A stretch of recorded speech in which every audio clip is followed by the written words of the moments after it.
Welcome to another episode of Daily Gym. In today's episode, I wanted to talk about scaling a business once again. The past few days, I've had talks with people in the IT industry, and I keep getting impressed by how technology has impacted the way we do business.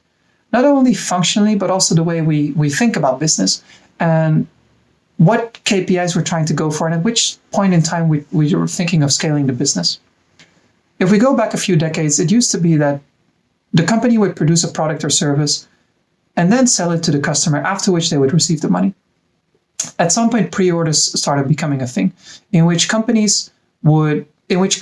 would be able to test a prototype or sample product, pay money to the company, after which the company would start producing the product or service.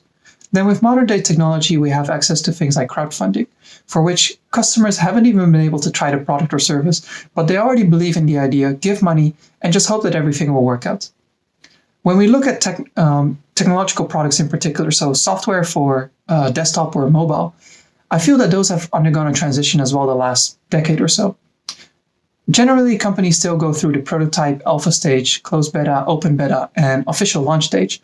But I felt that the scaling used to happen mainly at the official launch, when companies were comfortable with the product, felt they had tested it somewhat in the market, there weren't so many bugs anymore, and that it wouldn't be a big harm to the reputation if they launched at this stage, and that they start acquiring a lot of customers. After a few years, I started feeling that companies started focusing more on scaling the business at maybe the alpha, closed beta, or open beta, with an emphasis on acquiring data and response from the market, whether this is really a product that people would be willing to pay for. So they're kind of transitioning away from focusing on the revenue and trying to speed through the development process to get to that point, and rather focus on, is this really solving a need or not, before we start putting in more money to really complete the development cycle.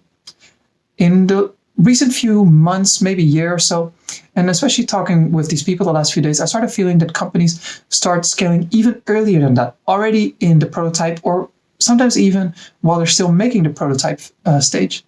And what I've noticed is that many times at this point, they're not so much thinking about the monetization, even though they have an idea for how to monetize, but they're trying to get partnerships with third parties.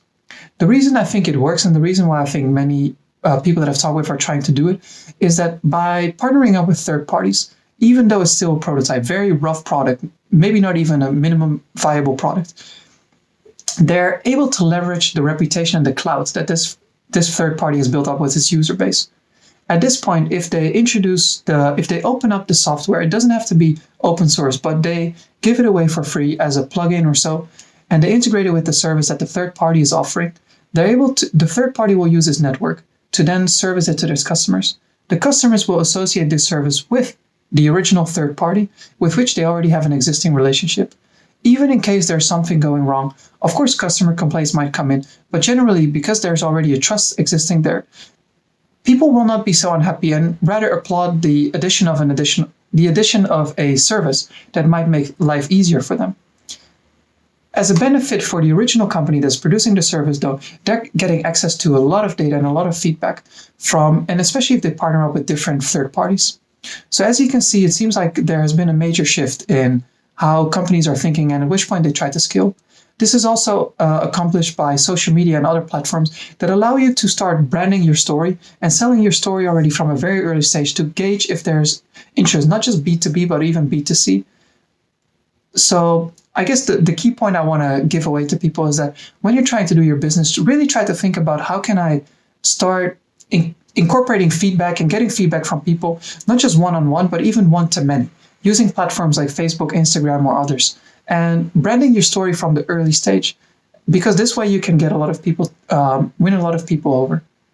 That's all I have to say for today. It's a bit longer than usual, but I'll be back tomorrow with another video and another topic. Have a nice day, everyone.